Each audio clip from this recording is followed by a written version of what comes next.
Hey folks, welcome to another episode of 5 to 15 with Musickers. I'm your host, Jason DeCristofaro, and I'm here today with Jesse Graham. Jesse, thank you so much for being with us. A pleasure. Wonderful. Jesse has actually had a lot of different careers in music. For many years, he was a professional tuba player with many different symphony orchestras. Currently, he's a jazz trumpet player. But yet another career that Jesse had in his long, distinguished career, wearing a lot of different hats in the music industry, was as the audience education manager for Lyric Opera of Chicago. And you did this for 20 years, almost 20 years. Almost 20 years. Yeah, I think I was 18 years when I retired from that. That's amazing. What the heck is an audience education manager, and what does that actually entail? Yeah, I spent a lot of time trying to figure that out myself.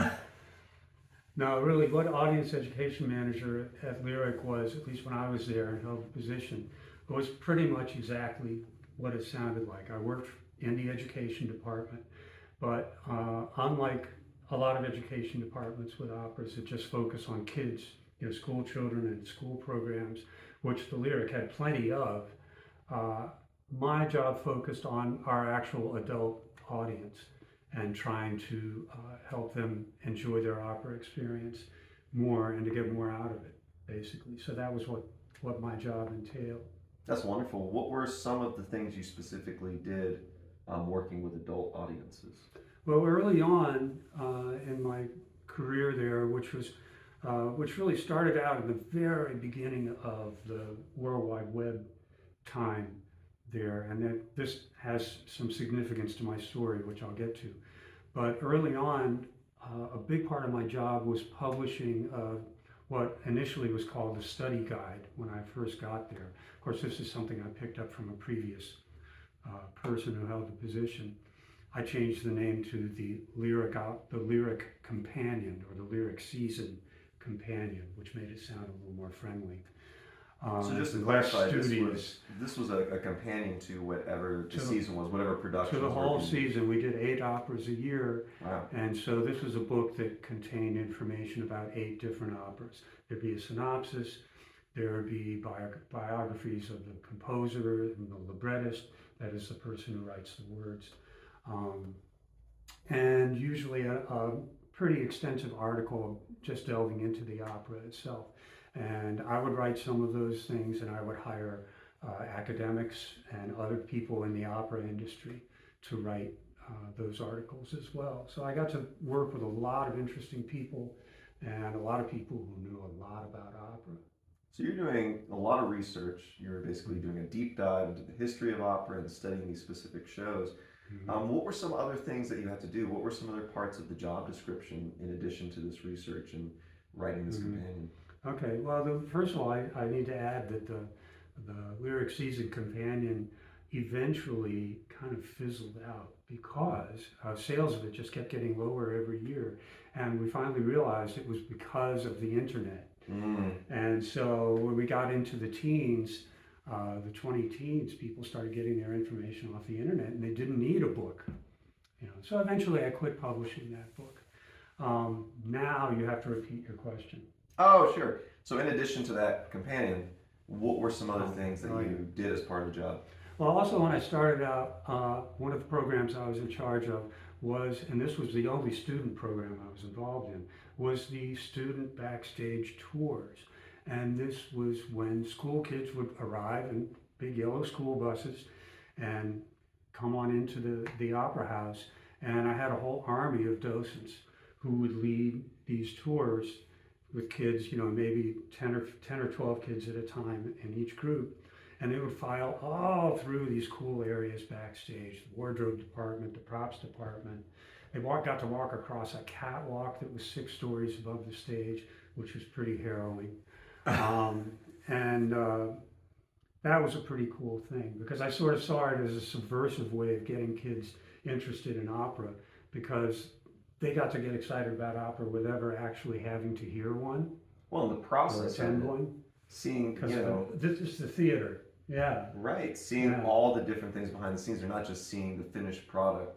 They're actually seeing all the different steps and all the different people involved in this massive production. It's like a film set. Oh yeah, yeah. It's incredible the number of people that are involved. I mean, Lyric had almost 50 full-time stagehands Oh wow. running all the time. And the cool thing about these tours was they happened on a regular workday. We couldn't do them if there was a rehearsal on stage, but as long as there was a rehearsal on stage, the stagehands would still be running around, moving scenery, painting scenery, and stuff like that. And the school children got to see all that and kind of get jazzed about opera. As I said, before they ever even heard a note of opera, Right. because it's theater. That part of it was theater. But the thing about then the rest of the job, the other part that I got into that I really, really loved was I was in charge of the program for presenting lectures for the audience before each performance. And I did a lot of these lectures myself. And again, I hired a lot of different people to do other ones. So I had really great opera scholars. Other people were involved in opera in various ways, doing these things. And it was a really, really fun thing to do. And in order to prepare for these things, I actually, or whoever was giving the talks, would attend the rehearsals, including from the very first day when the cast are meeting each other, some of them for the first time. Maybe others had worked in Europe somewhere together or whatever, and have their very first sit-down rehearsal. From that all the way to the dress rehearsal, I would be involved. I would be able to witness all that, interview the director, interview the designers, and really learn what this particular production was about. Because the thing about opera production, especially modern day opera, just like modern day theater, you can take a work that's part of the classical repertoire, that's been around forever, and rework the whole idea, set it in a different time period, rethink the relationships of the characters, for instance. The opera Carmen's a great example of this, actually. In the past, in the bad old days, Carmen was considered kind of a vixen and a bad girl who led the other guy astray. And I won't go into the details of the story, but the interesting part is nowadays most productions present her as a very strong and independent woman who tragically gets struck down at the end by a really bad man. So it's interesting how over time in history this whole story has been reinterpreted, and getting to see how, this is just one example, but getting to see how all this stuff got done and then sharing it with the audience so that they would have a richer experience of the opera was a really, really great, fun thing for me. The notes and the lyrics don't change because there's a score and libretto and all that, but the story and the presentation of the story, it's a living, breathing organism, right? It's a living art form. It's not a static thing. Oh, exactly. Yeah, it's just like seeing a modern day staging of a Shakespeare play. I've been astonished at going to a Shakespeare play that's set in modern time. After the first 5 minutes, you forget they're speaking Shakespearean English because the whole take on it is so different. And operas can be that way too. But yes, you're absolutely right. The words, the music all stay the same, but there's still a big amount of latitude with what you can do with the meaning of it. Well, so it sounds like there were a lot of different things that fulfilled you in terms of being able to, just for your own personal edification, enjoyment, just researching these operas and learning about the history, and also just getting to work with so many different people from, like you said, people traveling from Europe and other parts of the world, and people who are doing different things to put together this production. Everything from wardrobe to set design to you name it. What are some of your fondest memories or some fond experiences you can recall from your time working in this setting? Well, I think the greatest thing really was just what you were saying, being able to watch an opera production come together over the course of a very short time. By the way, opera is such an expensive art form. It has to be put together with a minimal amount of rehearsal time. And it was just astonishing to watch how quickly and professionally these things would come together. Even singers dealing with concepts that were completely new to them. What would be a typical time frame for an opera production? Usually the rehearsals last, it's a month or less. Wow. Yeah. It's not like in theater productions, frequently rehearsals go on for months, and it's a very organic process.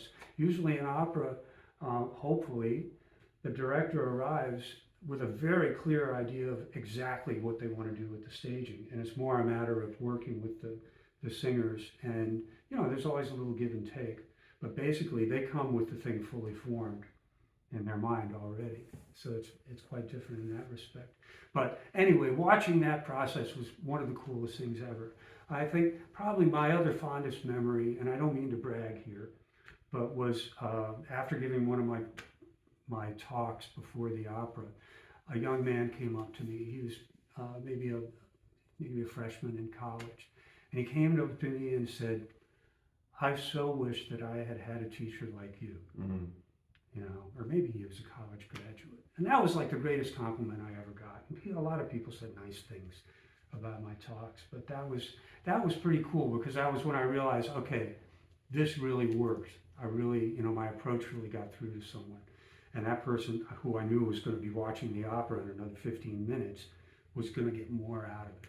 And it's true, because even though you're wearing all these different hats and doing different jobs, at the core of it, you are an educator in this setting. Your job is to educate and get people excited about this art form. Well, my whole goal with that program, and I shared this constantly and was constantly having to drive this home, the most important thing is to give the audience some things that they can use to enrich their immediate experience of the opera. Knowing what year the composer was born isn't really that relevant, but knowing what the composer was trying to get across, what this scene means, what's happening, what this little musical motif means, and when you're going to hear it over and over again.